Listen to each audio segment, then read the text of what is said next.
Actually, this could be a good place to start. I think in year seven, you're looking at, you're laughing. In year seven, I'd love to know about your entrepreneurial spirit, and it involved Playboy pictures. Can you tell me a little bit about that? Oh, okay. You're referring to the introduction to the Guardian article.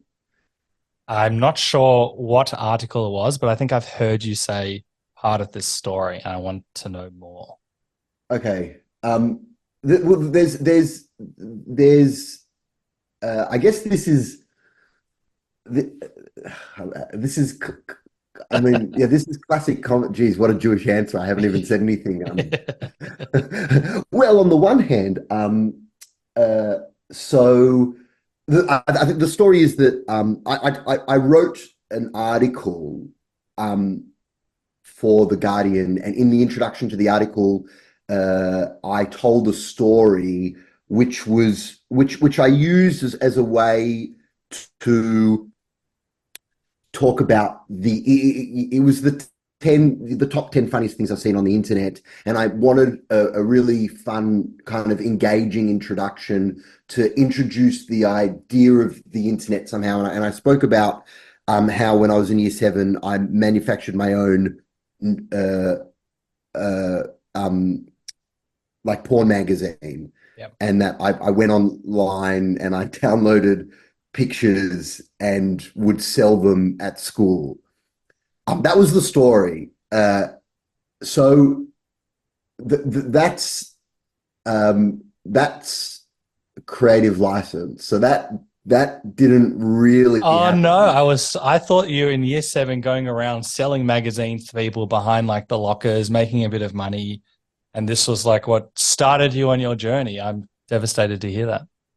Well, I don't know if I should have been so honest and revealed that, but like that, I guess that is like that kind of like no, like I'm writing an entertaining article, and like it borrows from the truth. The truth is I printed off pictures and I took them to school and I showed people. That's the truth. So it's not like I was an entrepreneur, it was more like I was a pervert. Yeah, okay. That's the same. That's the truth is, I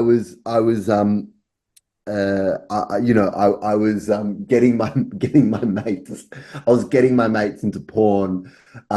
It's I think I was quite like advanced in that respect. I had like a very uncensored relationship with my dad, who used to just like expose me. Not that he used to play porn for me, but he was He's like, very shove us relaxed dinner. guy, a bit of a stoner, very chilled as a father. One of those fathers that's too chilled, Yeah.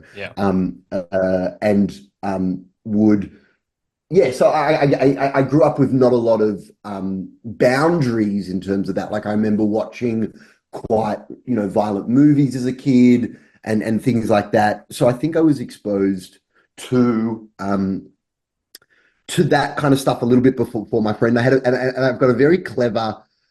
I had really clever classmates. We were a clever year, and one of my friends, I'll say his name, Michael Gubieski, very clever boy. I remember coming to school around the same period of time and telling him what oral sex was. And I said, I've heard of this thing called oral sex. And I knew it as a 7-year-old from Wow. like a guy's perspective. I was like, it's when a girl sucks your penis. And Michael, being too clever for his own good, knew the term oral in relation to like giving a speech. And he said, no, it's not. It's when you talk about sex. And I'm like, no, it's not. He's like, yes, it is. It's when you give a speech about sex. That's oral sex. That's so good. Imagine you went to the teachers and you're like, so which of us is right? We'd have got a Yeah. detention. And I like that you I like that you've made up that story, because I also I read everything that I could. And with a lot of comedians, when they're like when there's Edinburgh, for example, and I know you're at Edinburgh and we'll talk about it. you do a lot of press, and a lot of the times comedians just make up shit or they say stupid answers or silly answers, probably because you're doing so many, you don't really care.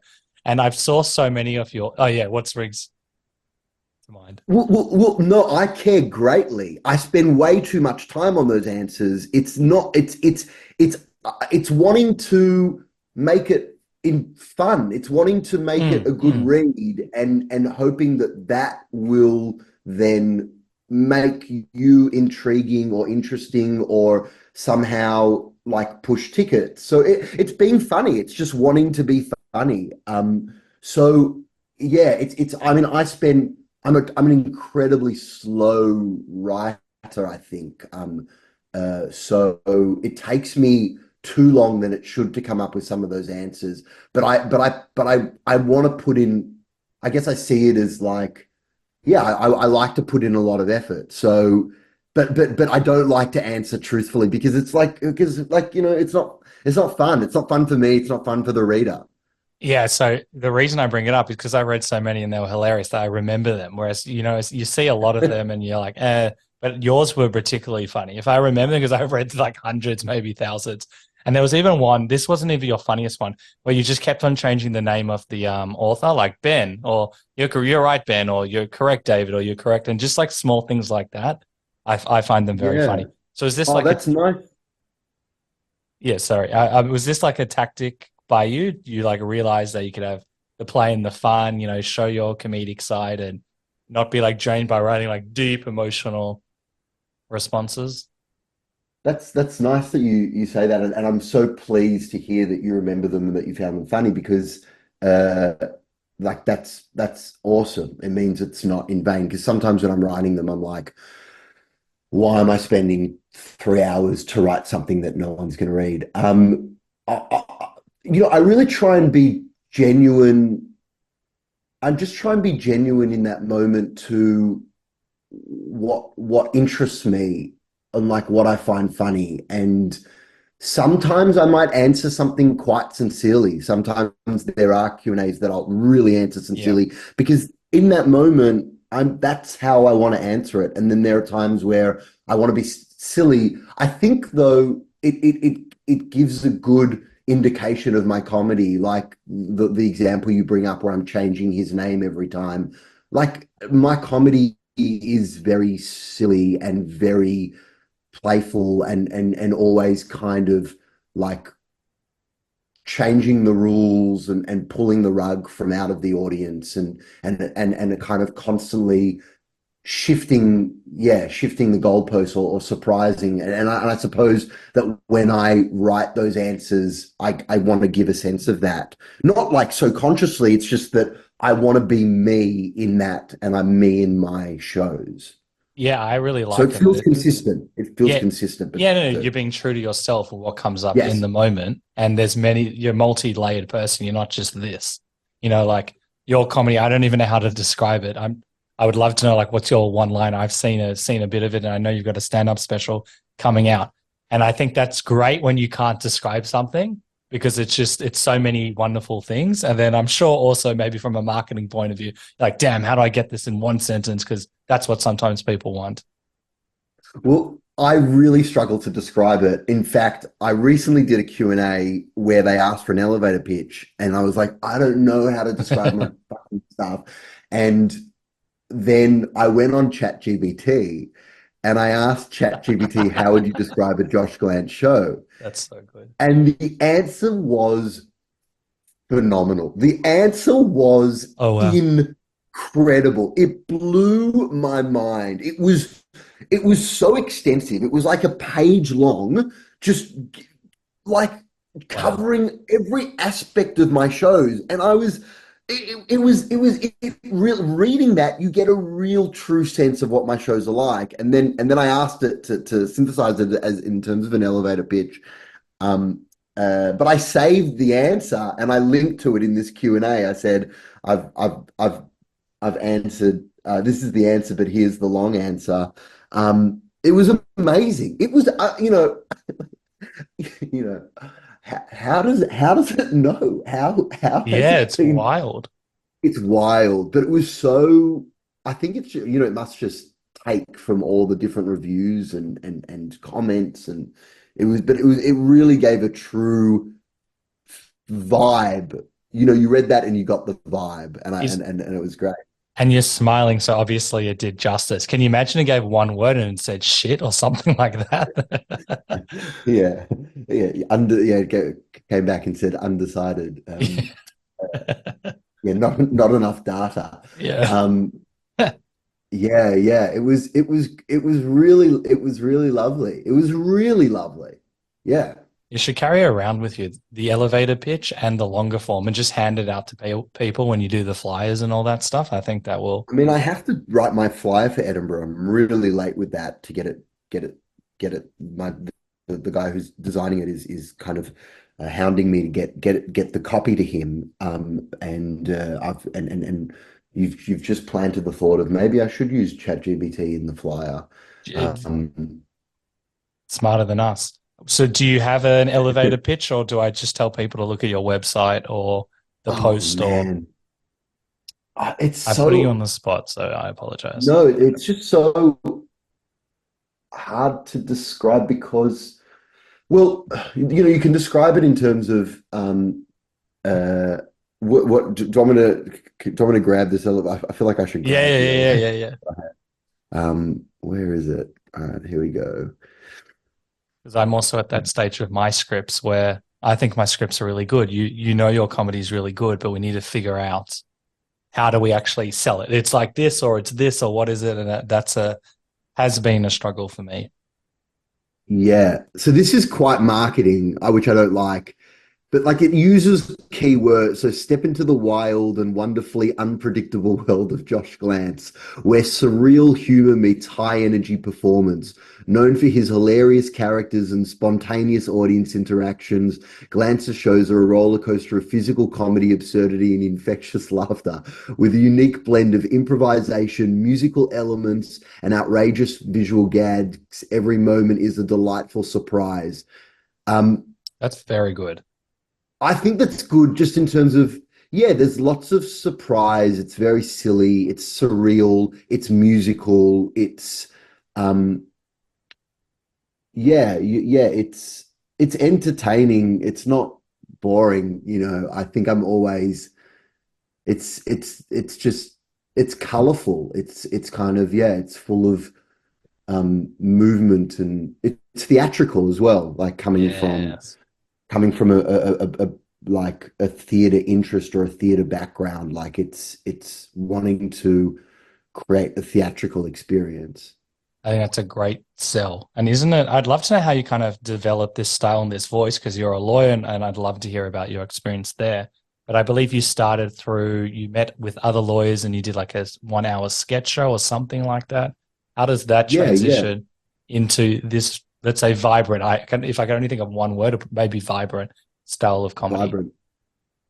I guess it's always, I mean, people find that funny when they hear that I was a lawyer because the type of comedy I do is it's not like political, it's not serious comedy. So it kind of makes it a bit more funny to think that I'm a lawyer, because Yeah. it is so silly.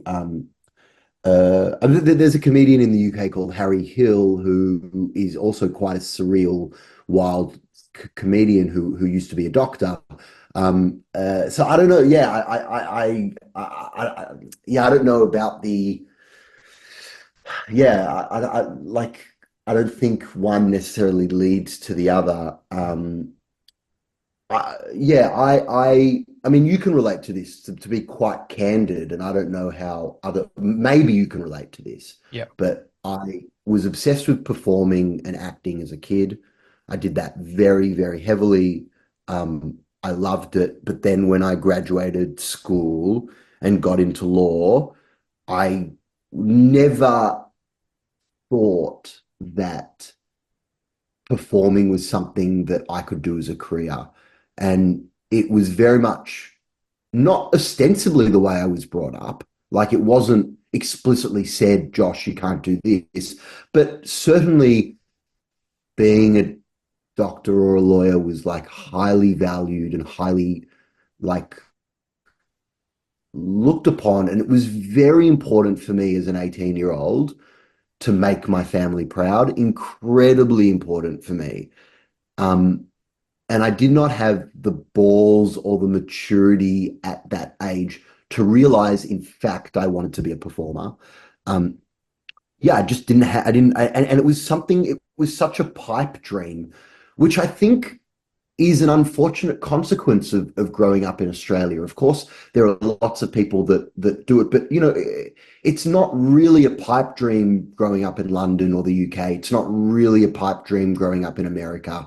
There is an industry that supports that type of work, and in Australia, much less so. So it is kind of like, it does feel like, it's a hard career no matter what country you're in, but it does feel, I think, in Australia, particularly like it's so far out of reach. So there was that, together with the fact that I really needed to prove myself to my family and make them proud.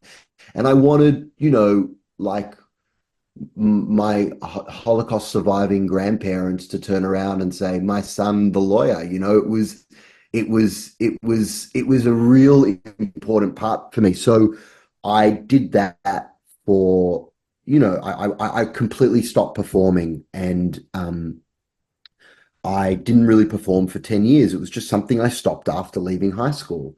It's crazy. And then it's crazy to think about. And then I also, I get angst because I feel like I've lost time and I kind of regret that period. A lot of people say, well, you can't do that because you wouldn't be the person you are now. And, but it's kind of frustrating to have started a career a bit later in life in terms of where I am if I compare myself to where my contemporaries are in terms of their stage of life. I know we shouldn't compare, but it is a bit frustrating. But anyway, shelving that. I was practicing law at a law firm. I got an email from Michael Gubieski, who's come up twice now in this podcast. The kid who's too smart for his own good, who, I mean, this just shows you the community, Everyone, they stick with you. I think, yeah. So he's my classmate who also went on to study law and become a lawyer. And, he's sitting in a law firm, down the road on Collins Street next to the one that I'm on, and emails me and says, "Hey, mate, there's a guy in my law firm putting on a sketch show for lawyers. Why don't you audition?" And I was like, "Yeah." And I auditioned, and it was just fantastic. It was such a brilliant experience. We got together once a week and we wrote sketches. That's so cool. Yeah, it was so great. And I mean, that's kind of the origin of like why I like of the type of comedy I do. It's because that's the type of comedy I started working on. Like, we weren't doing stand-up, we're doing sketches, and we all came from that, it was all people my age. So we all came from the loving Full Frontal and Fast Forward and The Big Bite or whatever that was on TV. So we wrote sketches, and then we put on a show in the comedy festival that year, and it was brilliant. And when I was on stage during that show, I just was immediately reminded of how much I loved it and I missed it. And it was at a time when I was coming into my late 20s and certain life-changing things were happening. And, I was reminded of how, yeah, I guess maybe mature enough now to kind of think, oh, this is something that I actually love and really want to do. And then also I've done it. I've proven to myself and my family that I could be a lawyer. So now it was like, well, I've proven that. So I've gotten over that complex in terms of needing to prove myself. And now maybe I can move on. So that's a very, very long answer to your question. No, I think I wrote about 20 points. We'll see how we go. But I love the journey. It's very similar to my journey. It's kind of said in the community, at least where we grew up, doctor, lawyer, then if you're not a smart accountant. I was an accountant. I hated it. But just a few points back at you. I'm actually, now that I look at it, I'm starting a bit later as well. Mm. I needed that maturity, and it sounded like you needed to work through those things, which we'll talk about the courage to go against the mold. That is so hard. And especially when it's actually beamed at us what success is. And it's really scary because then you think your parents won't love you as much. Who am I if I'm not working nine to probably your hours are like 9 to 7? It really challenges our sense of self, and it's extremely hard. And so many people I know don't have the courage to do it. And there's no judgment. It's scary. One of my friends who's in Sydney, he wants to do something a bit more, slightly more creative, and he's more in the actuarial stuff. But he's like, I don't know if I can turn away this money. And there's also this underlining title. And, it's kind of scary. I'm glad that I had a bad experience doing accounting, which has turned out to be the best experience ever because it's forced me to do this and screenwriting. But it's very hard. And especially when you want to make your Holocaust surviving grandfather, I believe, and then your parents. And it's the role of every parent, and in particular Jewish parent, to be like, my son is a lawyer. And I know you worked with a senior Supreme Court judge or something like that. You're not just a lawyer, you're working at a high level. It's very scary. So you would have had to work very hard to make that switch in your head. I actually want to do comedy. I know you did the law stuff, but to actually commit and not make it like a fairy tale in your head. It's incredibly hard. And let me be really clear. And people intellectualize it when I say this, but having worked as a lawyer for 6 years and having now done comedy for a little bit longer than that, it is so much easier to be a lawyer. Uh-huh. It is so much easier to be a lawyer. Life is so much easier. It's so much easier to have clear boundaries of when you're working and when you're not working. I'm working when I'm at the office, and when I'm not working, when I'm not at the office, I'm not working. Like that, the freedom that comes from those clear boundaries.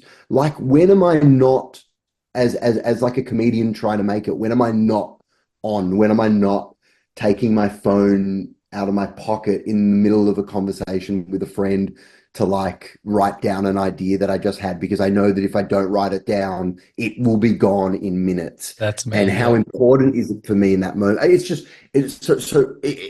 really, a salary is just an incredible concept. What a brilliant, fucking invention that is. So people would argue against what I just said, being like, yeah, but you wouldn't have been happy. So in that sense, it's not easier. I enjoyed law. I enjoyed practicing law. I didn't hate it. There are definitely aspects of it that I hated. There are aspects of being a comedian that I hate. So I didn't hate it. It's really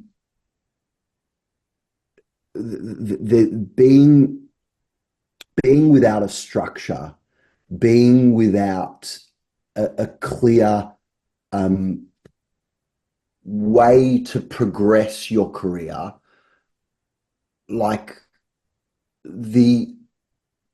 generally, as a lawyer, if you're good, you'll progress, and if you're not, you don't. And you get constant feedback, you get constantly rewarded, you're nurtured in many ways. You have mentors, it's just structured. Maybe it's not, maybe not exclusively to being a lawyer. I think it's probably just the way the professional or quote unquote normal jobs work is that they recognize that this stuff is important. There's no rhyme or reason in many cases to why you may get a gig or you may not get a gig, why you might get some career progression or you might not, why that person over there just got that gig and you didn't. There's no, it's so difficult to kind of, you just feel like you're kind of rolling around in the muck trying to work it out. where, and that's really, that's, I find, I found that really hard. But something which you said, which triggered me, I think for probably the first 6, 7 years, and this is I think this is pretty crucial. I was always in a state of conflict about the decision not to be a lawyer for, and I'm much less in conflict about that now. Oh, cool. And I feel like my career is going better, or I feel like more excited about it, or like more the reality of it being successful is a lot clearer now that I've resolved that conflict. So I don't Yes. know what's influenced what, and I'm not trying to be too juju about it, or like too spiritual about it, but Oh, please like do. I think I think you can't, I mean, this just shows you what it's like. Like you can't, you've got to kind of commit to this thing 100%. You've got to really be absolutely committed. And that's fucked. It's absolutely fucked that there are sacrifices that you need to make if you really want this to work. And it's not healthy, and I wouldn't recommend it. But here we are, and I think that you've got to you've got to accept that. So I think that for such a long time, I was conflicted about my choice to be a performer. Like I still flirted with the idea of going back to law. I still kind of, yeah, I was really, there was a state of conflict, which I think I've resolved now. I feel a lot more comfortable with that decision, a lot more proud of that decision. There was a lot of shame. Shame is a really Yes. good word. A lot of shame that I felt. And moving to the UK has helped me to resolve that because it's a lot more normal here to be, you know, a comedian in their late 30s that isn't married. We're in the Melbourne Jewish community, it's not as, it's seen as quite What's wrong different. with So the associate, pardon? it's like what's wrong with that person there? I Exactly, know. exactly. We're here. It's just a lot. It's just a lot more normal. So yeah, I think I experienced a lot of shame. So resolving that shame. I mean, I don't know if it's other people that can relate to that. I can. Yeah, I think you probably can because of our similar upbringing. Mm. Um, but it's funny. I remember having this conversation with a director in the UK. And I was kind of assuming all this stuff. And he's like, that's not my experience at all. And it kind of blew my mind. Every creative, I thought like every creative had this experience of like not fitting in. And then it occurred to me that like, no, if you're brought up in a world where that's normal or where that's okay, you don't have that. Yeah. Well, we've got like years of good and bad programming of how we succeed. And there's also like the identity of being Jewish and our years of history and, wanting to Mm, succeed more financially. And that's what generally the view of success is. And I'll challenge you. mm, And you've obviously got a very in depth, personalized experience around, yes, it might be harder being a creative, but I think I heard you like if you're 40 or 50 and you hadn't pursued comedy, that's a lot harder. How difficult would that be? With first of all, the regrets, shame would come up, purpose, so many things. Yes, the money's harder. You have to hustle. You don't have there's so all the things that you said. So I actually think, although it might not be the easiest profession, overall we've got kind of the one life, and I know it's yeah. What's going on in your mind? Well, this is an incredibly deep and deep response to that in terms of like I totally know what you mean, and that was probably a significant motivation in me making the shift. The idea that I would wake up as a 50-year-old and deeply regret that thing that fills my soul, like the only way I can describe performing, it's not a choice. It's this compulsion that we have. It's this thing that we have to do to create, to perform, to be. to be on stage. It's you know it's a sickness. You know, I mean, No, no, I mean that to be a bit silly, but like yeah, you know, but it fills my soul. Like, you know, yeah. there's such it's special. It feels incredibly special to be on stage connecting with people. And, you know, I come off stage sometimes and I'm just like, you know, it's just this, it's beautiful. It's, you know, I don't know how to kind of to describe it. And as much as I enjoyed Law, I wouldn't, that like I need that. But I feel the same way. this is where we get a little bit kind of full on uh bear with me. Okay. I'm My excited. my so my dad, who's passed away, and he passed away at a time when I made this transition, and him passing away definitely influenced my transition. Was an incredibly talented guy, uh, but never pursued something with his talents, and I always thought that that was a shame that he didn't do that. Um, I always was like, here's someone that didn't take that opportunity, and he didn't because it would have been impossible. You know, both his parents are Holocaust survivors. He would never have been brought up in a world where pursuing. You know, he was very passionate about music, a very talented musician, very funny. You know, could have really pursued you know, Mm. his creativity and pursued his talents in that respect, but he didn't. And I thought, what a shame, and I didn't want to end up like that. Now, I don't know if my dad had regrets. I don't know if he longed to be a performer. I don't think he did, but I saw that as something that like I wanted to pursue. But this is where we get into the sliding doors or turning back a 50 times, because something that my dad was an incredible father, and he had three children, Nice. and his kids were his world. He was an incredibly amazing father, and I've sacrificed not having, like, I've struggled, and I know that there are some comedians that don't have this struggle for whatever reason.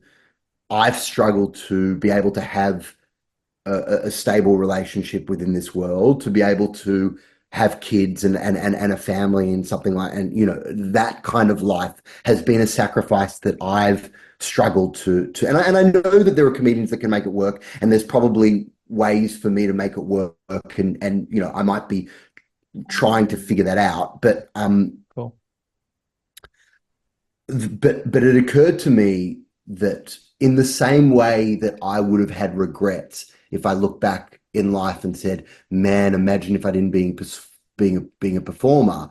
Like, similarly, I've pursued performing now, but I think as a 50-year-old, I'll have regrets if I look back and go, "Oh shit, I didn't have kids. I didn't have I didn't create a family life by pursuing performing." So you know, I was quite negative on my dad for a long time about thinking like, oh, he never had the balls to pursue it, even though I didn't know if he wanted to. Mm. But like, it's just started to occur to me that like, fuck, it'd be so tragic if I left a stable life where, I mean, who knows? But I imagine had I stayed in law, stayed in one particular city, like had the pressure of community to get me to date and you know, I probably would have. I mean, yeah, if I fantasize about what my life as a lawyer would be like right now, it would be like what a lot of my late 30-year-old friends are like, which is married, kids, house, suburbs, Melbourne. I'm Yeah. also experiencing similar. But then when you look deeper, because these are things that I'm lucky that I've got a partner, but I never thought I could. So I understand the struggles with, no, I have to do this. You're never off. I don't actually travel that much, but the idea of if I'm going to be filming in America or UK, all of that. But now, and I don't mean this to be mean, I would say like a significant number of the friends I have, their relationships are pretty fucked for various reasons. They're not happy. And yes, they have the kids and all of that stuff. So, and I know a lot of people, especially at this age, and it's, everyone has to follow their bliss, what works for them. There's nothing worse than being in a bad relationship where you're trapped. It destroys you. And I think a credit to you as well is that you're looking at your potential regrets and you're playing around with it. You're not going to just say it's not going to happen. You're looking at ways to make it work. And you may feel that it's taken longer than possible, but I think you'll appreciate it a bit more now. But if you didn't do, and you please correct me if I'm wrong, if you did do the law thing and the kids and all of that stuff at that age, I don't think, based on all the research in our conversation, you would have been thriving in that environment. We would have suppressed, like, following our bliss and our soul's core. I know that it could sound a bit wanky. We need to do that. Yes, we need to work on other issues, and that's not the only thing we need to wear on. But we're multifaceted humans, and I bring this up all the time on the podcast, but I think it'll hit with you. I had a best-selling author on this podcast, Bronnie Ware, and she wrote the top 5 regrets of the dying. And the number one regret, and I think this will hit home in particular for our upbringing as well, I think the number one regret, so she would ask people that were of sound mind and they were dying. And the number one regret was, I wish I lived the life that I wanted to live and not the life I thought others wanted me to live. And I feel like you have been doing that. And now there's other values that are coming in your life and you'll be able to play around and make it work. Yeah, I see you nodding. What springs to mind? Yeah. I think it's so hard to rid yourself of the shackles of expectation of community and family and everyone else. It's so difficult to do that. And I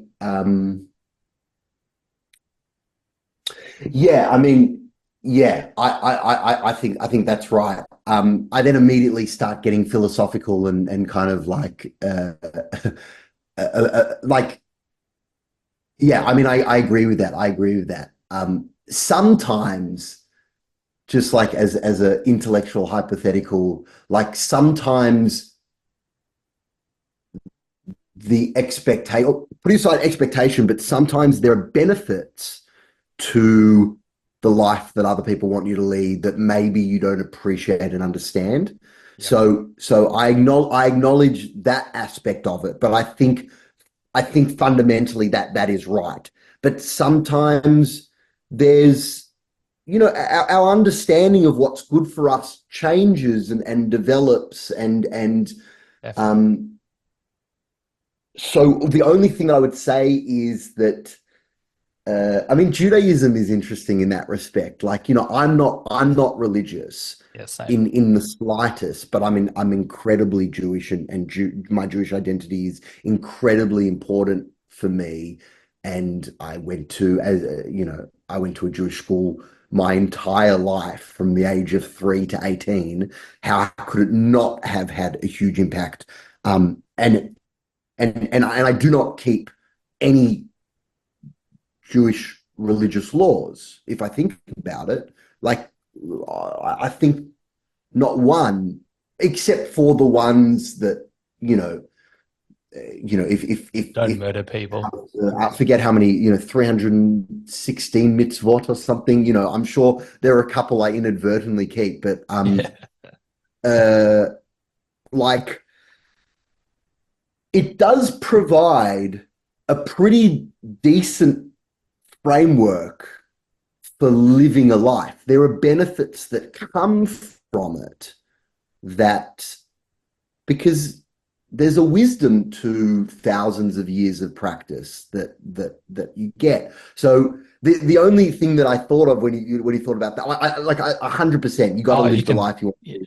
But there are definitely things that there are things that maybe we also don't appreciate that also exist. I don't know why. Yeah. And I agree. The age and the wisdom, and it's like from all cultures as well. Like like when we're teenagers, we have a tantrum. No, I have to do it this way. Then you grow and you mature and you listen to smarter people and realize, I'm not that person anymore. I can incorporate this. But we all need to go through it, which is like horrible. You actually have to go through it. Like, I said as being an accountant, I had to go through that. If I didn't do that, my life would be very different. And I know we've talked about the law thing, and you mentioned, I'm trying to find the quote, but you had like a chip on your shoulder for intelligence. Same with me, and you wanted Mm, that external currency. And so by me being mm. an accountant, even though it was for under a year, that really served a massive, I needed that because I also had the shame and I needed to resolve conflict as well. That was really needed for me in my journey. Now I realize I'm not that person anymore, but each thing can inform the next thing if we allow it to. I don't think for me, and everyone has to have their own frameworks, to look back and go, I just wasted a few years. Understanding that you may have wasted the few years is actually what helps you then make those changes that you need to make. Does that make sense? Yeah, totally. It got me thinking about confidence and like I definitely lacked a lot of confidence as an 18-year-old, and studying law and doing well as a lawyer in my professional career gave me an incredible amount of confidence in that respect. And confidence is also really important for comedy, incredibly important for comedy and for pursuing a creative career. And you need like, yeah, it needs to come from you, but you need fucking external validation as well. You need to have career progression. You can't just be doing the same thing for 3 years and think, oh, I'm going to keep going. You need things which help you believe that you're good and that you can do good. And if you don't get that, it's really difficult. And if you don't get that, you can't just keep on going. It's very interesting. A few things just spring to mind, and then I want to hear what happened for you. One of the first scripts I wrote, I met with a lady here who has all the connections to Netflix. She's a comedy producer, and she took a meeting. And that kept me going literally for a few years, even though nothing happened from it, but she actually took the meeting. Then I told you off air, I got offered a TV developmental deal. That has kept me going, knowing, okay, someone actually was willing to put in money to make this script. And I always go, you want to be so strong and resilient and confident, which is great. I don't know how realistic it is 100% of the time, but it's a goal I'm working towards. But that was really important. And there's little markers, especially as a comedian, maybe the first time everyone laughed so much, or you heard people laugh the loudest, or someone came to you after the show that was in the industry and said, you're really good. Were there these moments in your life, or a producer or something, where people are giving you that little bit to continue? Because when you first start out in anything, especially the creative arts, we have like positive delusion.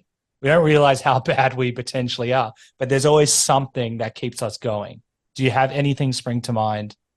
Because you've had a lot of little markers. It's hard sometimes to put in perspective. Otherwise, you wouldn't be I here. had I had I had a lot early on, Mm. which fed the idea that, oh, this is something that I should continue. Um, like I did my first show in the Perth Fringe Festival, and it won the Best Comedy Award. Oh, nice. Um, and that was a bit like,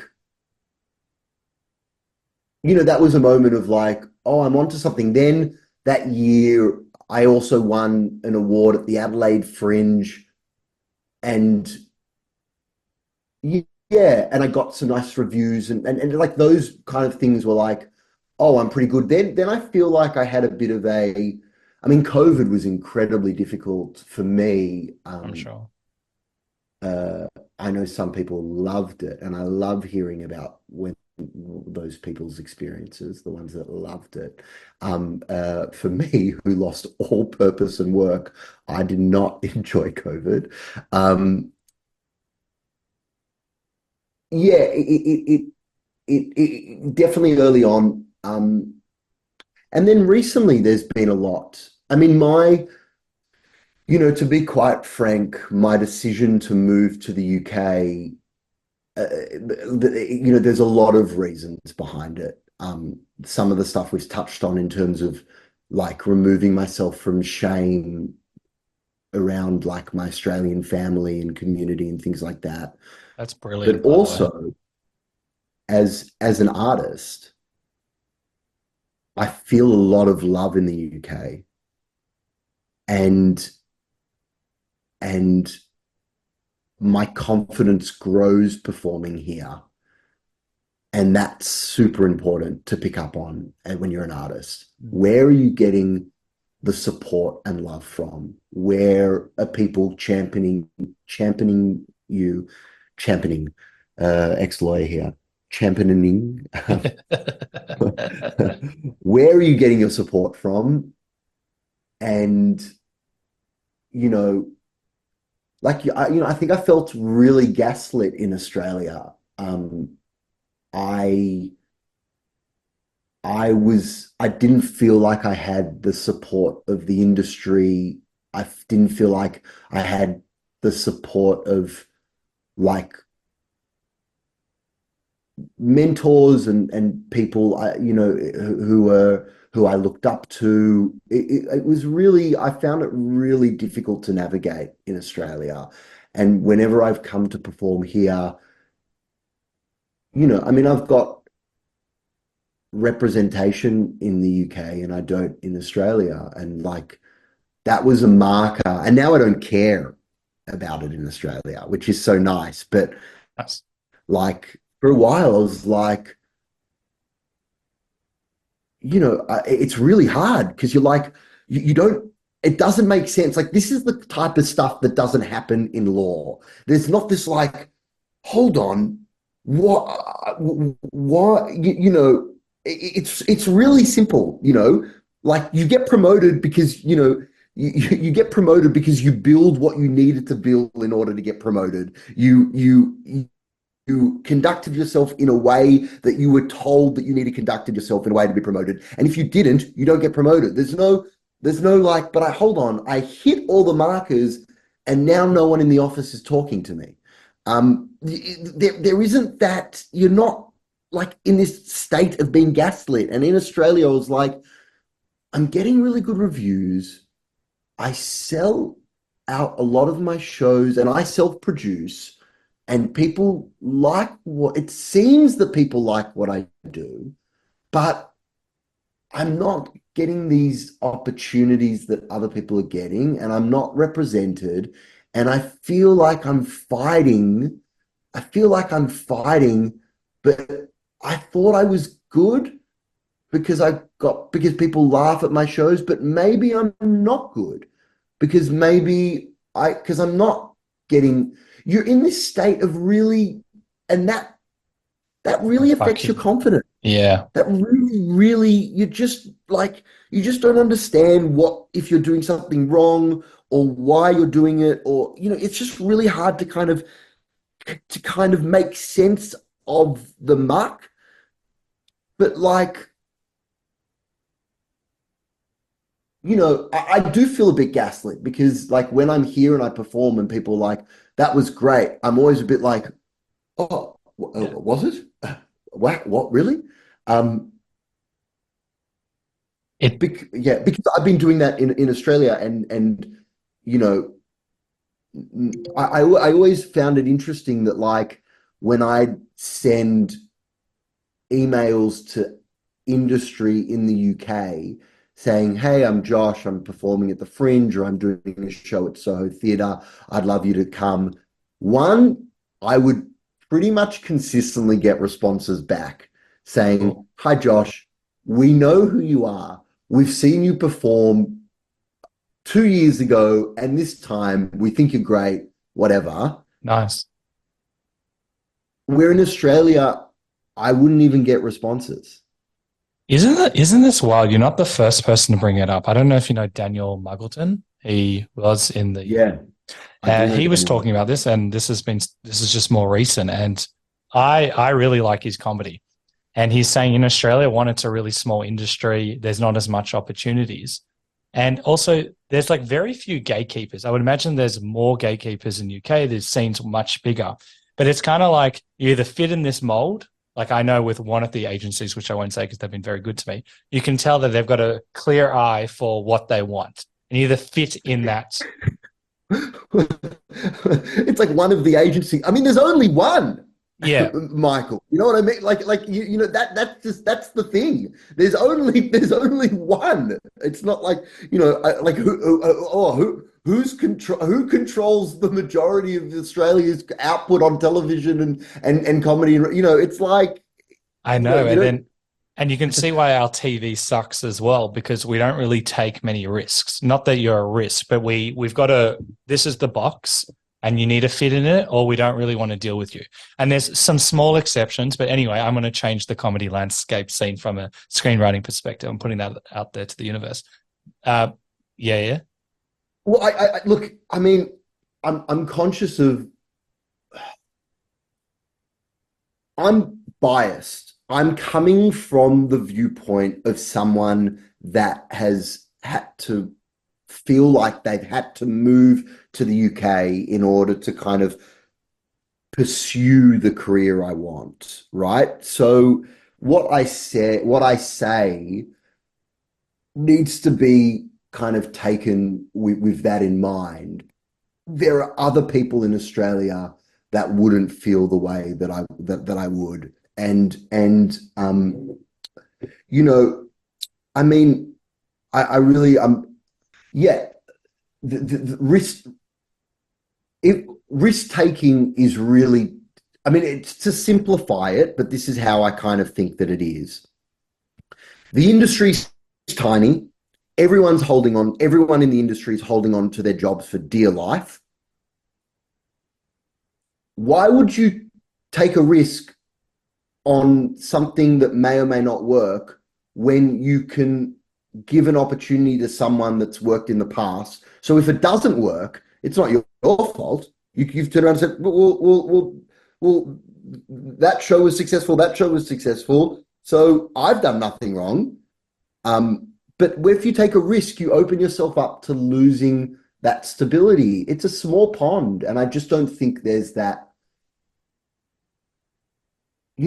As we mentioned before we started recording, I'm filming my own comedy sketch short Which next is week so for cool. Channel 4. That's going to be shown on Channel 4. There is not a doubt in my mind that that opportunity would never have happened for me in Australia. Interesting. Never have happened for me in Australia. I want And I'm to. so grateful that it comes down to people going, we like what you do, we're excited by what you do, and we want to see what you do. We want to take a risk. And it's not, there's just, I suppose, I mean, and I'm a bit of an outsider, but I suppose, and the industry is under, is under kind of threat globally, but like there is more of an industry here, and there is thankfully still more resources to be able to take those risks. So it's not like Australians like we're not taking risks. Like I understand the restraint on their resources to be able to take those risks, but it's just so like it's what you need in a career that you're trying to build. You need someone to say, we like you, and here's us taking a risk on you. Yeah, it blows my mind. I can't believe it that I've been given this opportunity. It's wild. I love the gratitude. And also, this is also why I love your story. One, I retract some of what I said about the Australian industry. You're right. You put it into a great perspective that they're not We going need we out of need it. we need to edit that. We need to edit that carefully. I think no, I'll clarify here. We're not having a go at certain people within the industry. It's more the opportunities are limited. That if something goes wrong, it could fuck up so many other people's careers and everyone involved. And knowing that there's a general model of success is pretty safe career. So yeah, go on. No. I didn't want to interrupt Oh you. no, I was just saying. So like, If you it's not finish your like I'm thought, I'll just tie something in at the end. Yeah. It's not having a go at anyone. It's just we're limited, as you said, in resources. We're trying our best. We don't have all the pull. And yeah, okay, you can go on. culturally there's something as well, which I think is important. Ah, yeah. When you're in the UK and particularly America, and you say, I've got an idea, the response is usually support. The response is, how can I help you achieve that idea?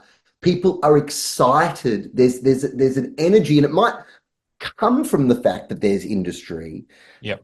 In Australia, the response is usually, yeah, I don't know if that's going to work. Tall poppy syndrome as well. It's tall poppy syndrome. Mm. It's really, it really lets us down.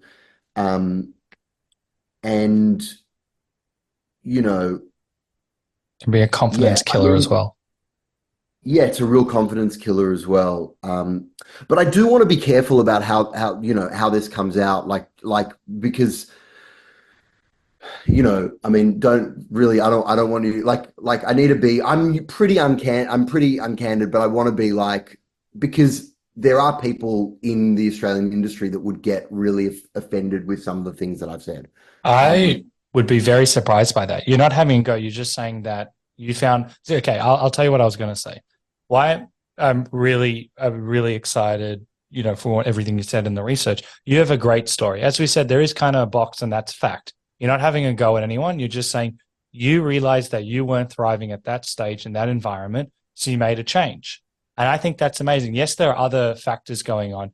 You seeked an environment where you could thrive and be the best that you can be. At that point, that wasn't fostering you. And even at a basic level, we've all got friends, and this might hit home for you. When I was telling people I don't do stand up, but I wanted to do stand up, and like, oh, you really think you can do that? That was an environment where I could thrive and explore ideas. So I made I've done improv, I'm doing this. I had to make changes so that I could thrive. And I think it's really important, regardless of what's going on. If you're not able to thrive in the industry and you feel you're giving it all you can and you make that change, that's amazing.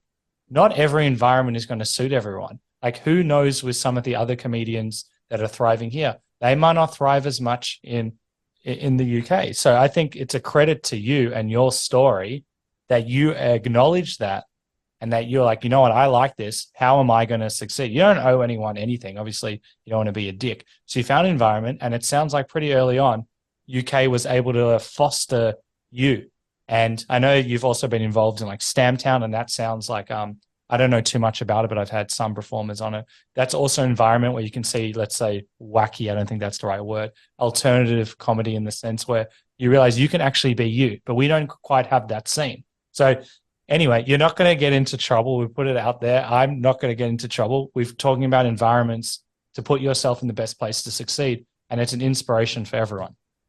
Yeah, I mean, this year I got a pretty incredible opportunity for the Melbourne Comedy Festival to perform Nice. at the All Star Show, and I'm super grateful for that. And that feels like a lovely.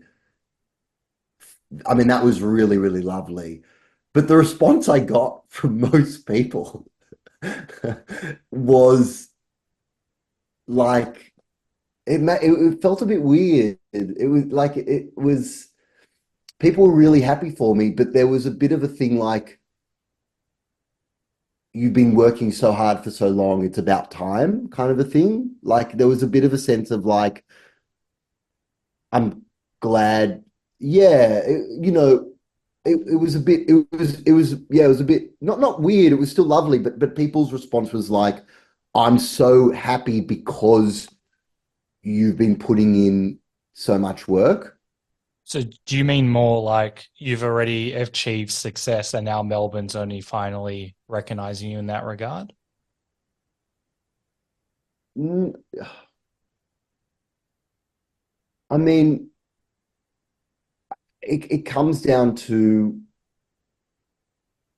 like I've got no delusions by the fact that like if yeah, I don't know. I'm just trying to think how Yeah, take your time.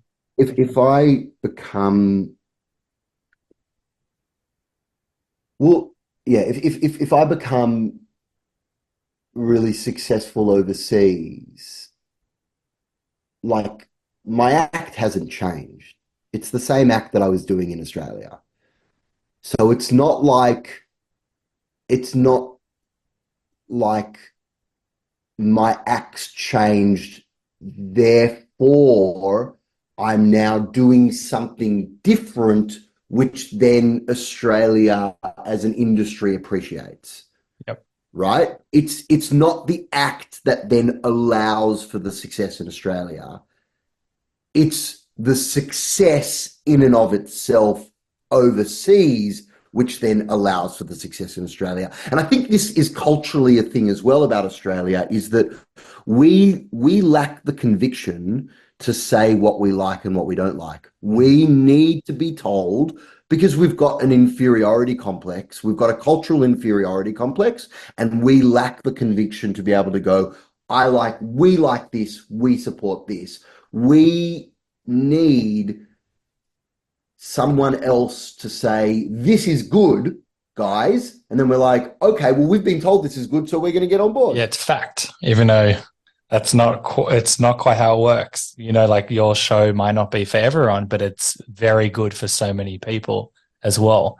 And it's too reliant on like one, two, or a group or whatever to say, this is it. It's a very bizarre, not really bizarre, but it's very interesting that, you know, people just need to have the stronger conviction. But I think just like going back to what I said, you found an environment, and yes, you come back, Melbourne Comedy Festival did very well for you. But I love the idea of this is something that you love. It's not working out in the way you want it to work out.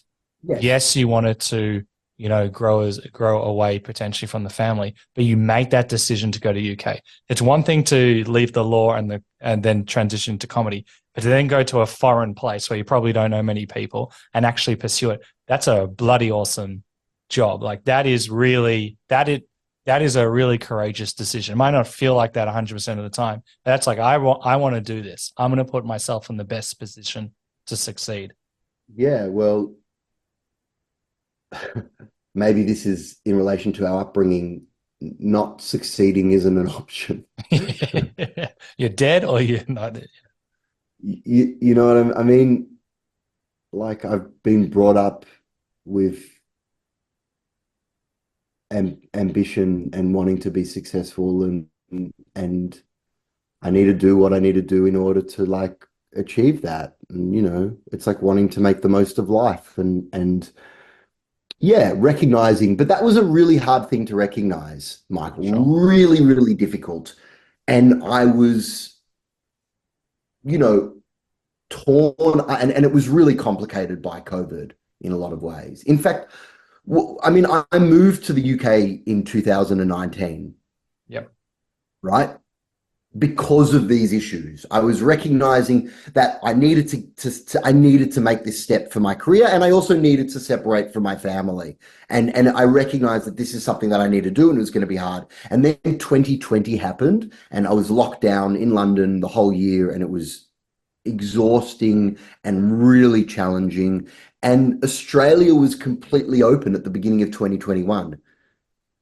In January 2021, there was no COVID in Australia.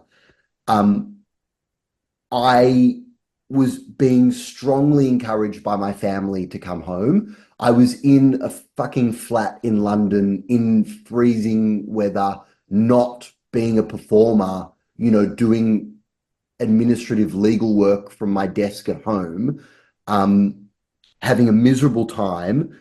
Australia was open. I was watching social media of all my friends doing gigs, and I was able to get home. So I went home, and then I spent 2021 in Australia. And then when Melbourne got locked down for a second time, I was too emotionally exhausted to move back. So I just stayed locked down. So I had 2 years of lockdown. And then 2022 was me being like, all right, I'm back in Australia now. I need to give this country another go. and I pulled out all the stops. I think I did my best show. I I really tried to make it work, and then at the end of 2022, no one gave a shit. And I was like, it was that moment where I was like, I've just been here, like giving it another go. It really feels like a relationship. It really feels like, you're trying to make a relationship work, and you're kind of gaslit in a bit of an abusive relationship where you're like, am I doing something wrong? Just being really unclear about the relationship. And then at the end of 2022, I was like, yeah, it was just, yeah, I just got a lot of, it was hard to make that, it was really hard to make that choice it was really hard to realize that reality, because there's so much about Australia that's nice. It's safe, it's comfortable, it's where I've grown up, it's where my family is, it's where my friends are. It's really hard to leave that comfort. Mm. What I hear from your stories, and I think it's really important that we're all unique and we all thrive in different environments. And so, Mm. as I've said this, but I think it's a really important point. Some people thrive in different things. There's not one way for everyone. And I think you're a great example of that. Doesn't mean you can't come back here and have 500 sold out shows and grow, but you at that stage or stages thrive in a different environment to some. And there's a Yes. reason why there's so many Australians also in UK. Not all environments work for us. So I actually really applaud you for going through that. And obviously we don't want like the COVID situation to happen, but within that to realize that you're playing around and really thinking and making shifts and going through that, because a lot of people don't want to have those conversations with themselves. So I see it Yeah. in a slightly different way to you, in that, it's exciting. You know that you're good. Here's an environment that, and it doesn't mean you're not good here. Just, anyway, I've said it all. No, no, no. It's interesting, but it's weird that we've got a complex, or that I've got a complex about it in relation to certain aspects, because if there are aspects in our life where that kind of change is encouraged, like you mentioned it before about being around friends that aren't supportive of you, like it's perfectly normal to change our environments to to grow, or to realize that some environment isn't good for us. But somehow there's this complex of like, running away from a problem that's yeah, I mean, it's just this idea of being real gaslit and then not knowing, am I is the problem me? Is it yeah, not my environment? Yeah. well, I think the answer's pretty clear. Like, you're doing well. So many people love you. Your shows speak for themselves, even here as well. I think the proof's in the pudding. And also, like I know you're alluding to with the friends stuff, friends come into our life for many different reasons. Some to like show us the light, if you want to like show us the light, show us a better way to support us. Or sometimes we're not in the same alignment, so we need to go a different direction. Um, Yeah. Let me just move upstairs. yeah. Yeah. Anyway, we'll leave that point from what we are saying before about the different environments, because I think you're a huge credit to, kind of doing things that work best for you. But Michael, I just want to be careful. I mean, normally I'm not like a rebellious person in that respect. Like, there are people in this industry in Australia that have felt the way that I feel, and they shit on the industry, and the industry doesn't like it. So I just want to be careful about Yep. how I come across. Like, I mean, I'm not, I mean, I've said what I've said, but like, I just want to be, when I went on that rant about like, well, I know, well, there's only one fucking agency that controls it. It had a tinge of, of, um, resentment that I just don't want to come across. I don't think you came across that way. I've said your story and you've said your story, and we've had a lot of people talk about what you have. And I just see this as an empowering story to, try and be the best that you can. Anything on that, or I want to just ask about Edinburgh before Yeah, we go. great. We spoke about this before, and it'll be in the episode notes. You've got a new Edinburgh show, and I know that you've said this previously, but you've said it more than once. You love Edinburgh because it makes you feel normal. Can you speak to that? Uh, I mean, this kind of taps into everything that we've said. Um, I I crave routine. I'm someone that craves routine, that gets a lot of benefit from routine and stability. And I've picked an industry and a career that doesn't really have that. So what I love, one of the things I love about Edinburgh is that I'm going to work every day. I'm waking up and I'm going to work every day. And there isn't a moment of existential reflections on what am I doing? What am I it's the closest thing as comedians that we get to like the ignorant bliss that comes with working a 9 to 5 job. Like, I'm not I'm I'm working too hard to have moments of doubt and moments of uncertainty. Uh, and it's kind of like where the normies, and what I mean by that is like, um, during the week, during the week, as a comedian, if you don't have much on or whatever, you don't really have a structure, and you're a bit like directionless, or you're a bit like, what am I doing today? Or today wasn't productive, or that kind of thing.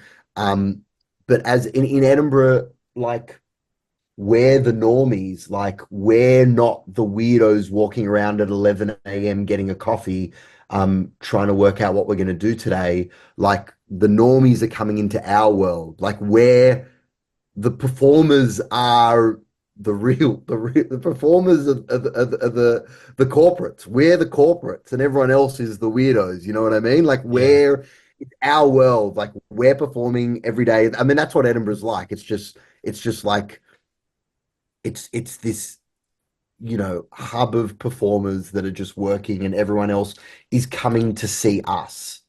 It sounds very exciting. You've done it a few years as well. I've never actually been for the comedy festival, but I know a lot of people go, obviously, but a lot of people listen as well. So hopefully they can check you out. And in your bliss, how are you feeling about it? When you're in your like highest state of like no, perfection's the wrong word, but in your bliss, how do you feel about your show? You put a lot of work and effort into it. Um, when I mean, there's nothing. Edinburgh audiences are amazing, and I think you can, when you do shows, even though it's the same show, it can have different experiences in different festivals. The same show in Melbourne Comedy Festival can be different in Adelaide Fringe, and there's a lot of different things that go into that. But sometimes you just sometimes it just pops. Sometimes it's just popping. It's the same show and it's just popping. And it's the room, it's the time, it's emotionally how you're feeling. It's just popping. And when it does hit that, you come off stage and you're just ecstatic. It's just beautiful. I'm very happy for you. What I'll put a link in the episode notes below, but what's it called? And is there a specific time that you and place that you're normally at? Yeah, I'll be at the Monkey Barrel the whole month of August, and I'm at 3:20 p.m. at the Monkey Barrel, and it's called Very Family. Josh Glanc's Family Man. family man. Cool people, check it out. It is in the episode notes. And one of the last things before we go, you have a new comedy special, which is coming out in a few days. I'm annoyed I haven't seen it yet, but I'm sure it'll be hilarious. I'll put that also in the episode notes. Great. Okay, we'll have to do a part 2, but how was filming that and actually getting it? What the nerves, excitement? What's the feeling? It was a long time coming, and it took a long time to get out. It was actually filmed in January last year. So it was filmed in January 2023, and it's only just coming out now. So it's been a really long process. But one of the things that I'm also really excited about is that the special's got a number of songs and sketches. And what I did is I re-recorded them in a studio and tailored the songs and sketches specifically for a listening audience. So an album, a comedy album is also coming out to match the special, where people can download and listen to the songs and the sketches, but they've been rewritten to suit just being able to listen to. So nothing's relying visually That's epic. on Good. the joke. It was so much work, but I'm really proud of it. Oh, amazing. That's so nice to hear that. Before we go, how else can people follow you and keep up to date with you? I think the best way is via Instagram, where I kind of publicize a lot of my shows at Josh Glanc, and then my website, joshglanc.com. Cool. Amazing. Thank you so much. I love you're a philosopher, and I think you're very empowering, and I really enjoyed this. And yeah, thank you so much for doing this. Oh, thanks, Michael. It was really great to chat and to connect with someone who can relate, like, specifically to some of the things, like, who don't just know what I'm talking about in an abstract intellectual sense, but know it in a real lived experience sense. I love how Josh talks about moving to the UK and the reasons behind it. My takeaway is there are many pathways to success. If one environment isn't working for you, it doesn't necessarily mean there's something wrong with you. It just means that the best avenue for success hasn't been found yet. We're all different and unique. Instead of trying to fit in the box, it is okay to embrace our uniqueness and go outside the mold to succeed. I also admire how Josh was able to resolve conflict in his mind and tackle the big, deep questions within. Often we hold belief systems where they may have once served us, but as we grow and move forward in life, they become redundant and we need to let them go. It can be less than easy to admit this due to many reasons such as shame, guilt, fear, etc. But asking the questions will lead to better answers within. So I'll leave you with this epic quote. Sometimes you can change the environment. Always you can change your mind. If you can change your environment from a sense of a positive vision, you will succeed. Remember to work towards what you want rather than against what you resist. Alan Cohen. Thank you for listening to the Funny and Failure podcast, exploring the deeper side of comedy.